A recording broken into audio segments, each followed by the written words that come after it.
one of Britain's most famous entrepreneurs. Please welcome Sir Richard Branson. Thank you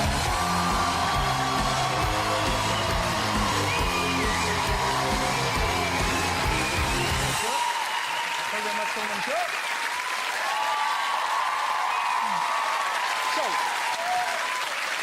thank you very much for coming on the show. You've got a book out? I've got a book out. A second book, I believe. Or second autobiography. Yeah, so What was the first one called? Losing My Virginity. And this one, 20 years on, is Finding My Virginity. So,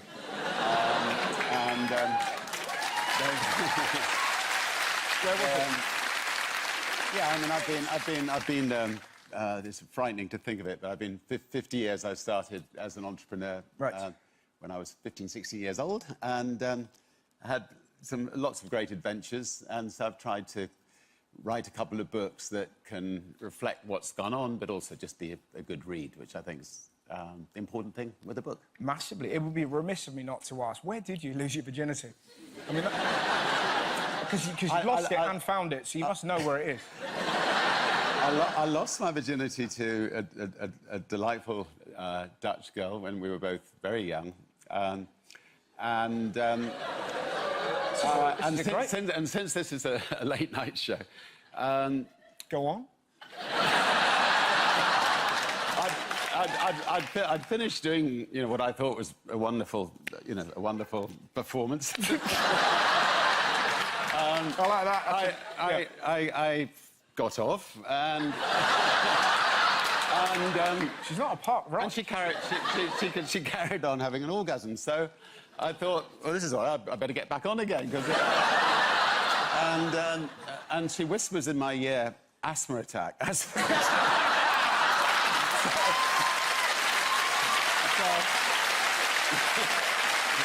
Wow. So we ended up being carted off by an ambulance to hospital. I mean, you got out of it by then. Yeah. God, for that. I don't know what's wrong with her, mate. I never thought we'd be having this conversation. No. With a knight of the realm, no. So tell me, how did you lose your virginity? OK, it's a good question. I was dressed as a Dutch girl.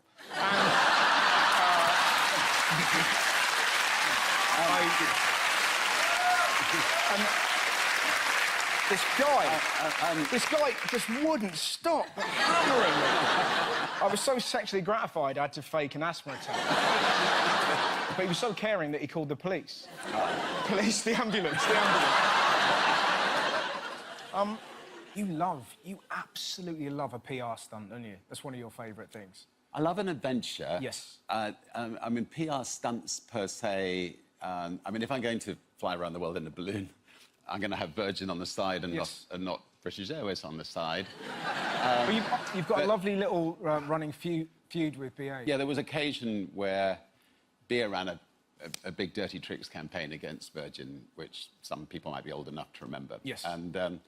And we won a major court case against them, and we happened to win at Christmas time, and it was we had the largest libel damages in history, and we distributed amongst all our staff, and it became known as the British Airways Christmas bonus. And not so long afterwards, they decided to sponsor the London Eye, and the London Eye was flat on the ground, waiting to be put up, and British Airways' name was going to be on it. And I got a call at 6 a.m. in the morning saying they had a technical problem. And, well, we just happened to own an airship company. So I rang up the airship company, which was just outside London, and I asked them to scramble an airship. And all the world's press were there to see this eye go up. And the airship flew over the eye. We've actually got a photo. Look at that.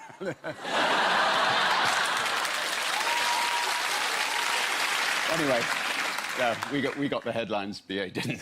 So You're a vegetarian, and well, I don't eat beef. But am I right in saying that you started a business with Bill Gates, like you're trying to create meat substitutes? Yeah, we've come up with we've invested in a company that will take a little sample of meat from a cow or from a pig or from a chicken, yeah, and without killing it, and then can multiply that up, so that people can eat beef or eat chicken or pork without killing any animals. And hopefully, 10 years from now, most people in this audience will be doing exactly that, or 10 or 20 years. OK, that's pretty good.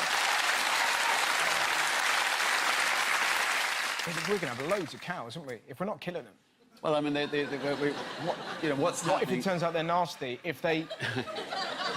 What I'm saying, if they... A bit like Planet of the Apes. If they find out we've been eating their ancestors for years and we let them live, we're in trouble. Yeah. Planet of the Moose, we could... That's all right, we got a spaceship coming. We'll get you off the... get you off. OK. So, I like that. I mean, that sounds like a plot of a film, doesn't it? Who would be the first people you would take to Mars if you were going to try and start humanity again? Well, I always like to be the honorary woman in a, you know, like if there's a hen party, I'll gate crash that instead of going to a stag party. So it would have to be not just women. Yeah, well, yeah. So that, I mean.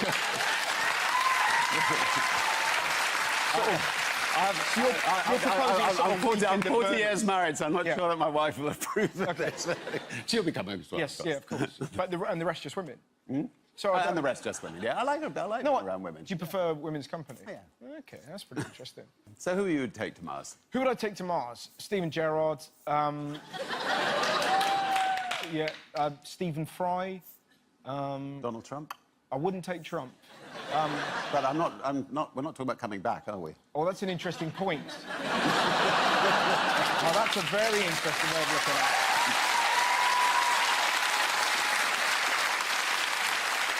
You've got a bit of quite a full-on relationship with Trump. Is that fair to say? Well, I wouldn't say a full-on relationship. Right. I wrote about it in my new book. Yeah. I had a lunch with him, which I found very strange, where we'd never met before. Yeah. He just spent the whole lunch talking about 6 people who had not helped him when his last company had been bankrupt, and how he was going to spend the rest of his life destroying them. And you know, I remember leaving just thinking, this guy's a megalomaniac. I mean, he's just, you know, why is he going to eat himself up, just going all out to destroy 6 people? Yeah. And it just sort of slightly childish. Yeah. Childish well, that's the things. funny thing about him, that I mean, take this week, for example, yet another horrific gun incident with Obama. There was that sort of sense that we're kind of inching forward, you know, seeing him cry, seeing him visibly upset. And now we see a man who clearly doesn't care because he knows it's going to... Obama was a very genuine, very, very down-to-earth, very, very real person. See, this is one of the fascinating things I find about you. Like you're clearly a very righteous, honourable guy. The only thing that I don't really understand, why did you get involved in the NHS? That's the only... Gordon Brown rang me up one day and asked me to come to number 10 Downing Street, and he said he had an idea that he wanted to keep the NHS free forever. Yes. But he wanted it to be run better. Right. And so his idea was, you know, let's break the NHS up into smaller units where people can say, I can run that smaller unit better than anybody else. Yeah.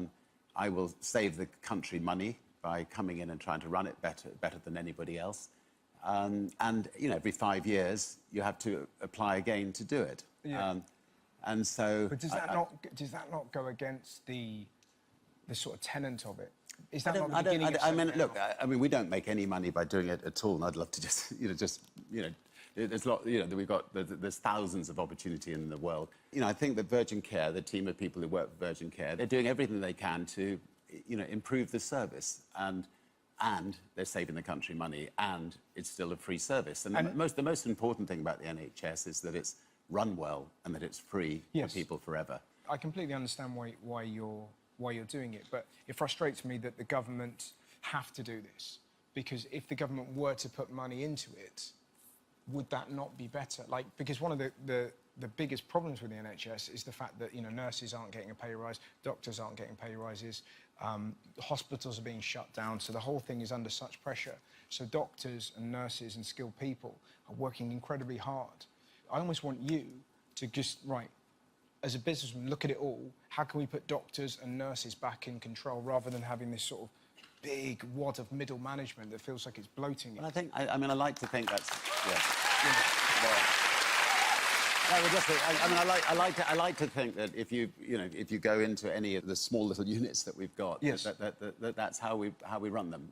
And the feedback we get from our staff is, I think, generally very positive. I mean, you have faced criticism, from... Yeah, and look, I mean, there are people who would believe that most companies should be run by governments. And, yes. and the Labour Party thinks that most businesses should be run by governments. I don't agree with this. I mean, I've had 50 years of experience of being an entrepreneur. I know, yes, like when we went up against British Airways, that was in the days when, British Airways was owned by the government. British Gas was owned by the government. British Telecom was owned by the government. British Rail was owned by the government. They were dreadful. I mean, dreadful. And now, the public have got Virgin Atlantic. To keep British Airways honest. And I think we've improved them because they've got competition. It means the public benefit from it. And I think this should apply to pretty well every single business. Government should stay out of business, and they should be managing the country much better than most governments do, and not running businesses. No, it's an interesting point. It's a very interesting point that the only grey area is that it's not the NHS isn't a business. It's caring for people, and I guess but everything's caring for people. I mean, I mean. But I guess that's the thing that frightens me, because if a train is late, a train's late. But if parts of the NHS don't work, that means our loved ones die. It's so dear to us, the NHS. One of the few things we can be proud of in this country, along with our biscuits. They're sensational. But the thing that makes it so special, anybody in this room who gets seriously ill, the best place they're going to go to get a major operation is the NHS. Yeah, yeah. And so we've got to keep the NHS free, free forever. Make sure that it's run as well as we can forever. And keep improving it. Whatever's the best way, that's an interesting point. Yeah, that is an interesting point. Honestly, man, thank you. I really enjoyed that. There's one more question I have to ask you. You've had a hell of a career. You've got over 400 companies. What's the worst company you've ever had? Because we know about the successes. Have you had I think we launched... we launched into the bridal market, was there a photo of you in a wedding dress?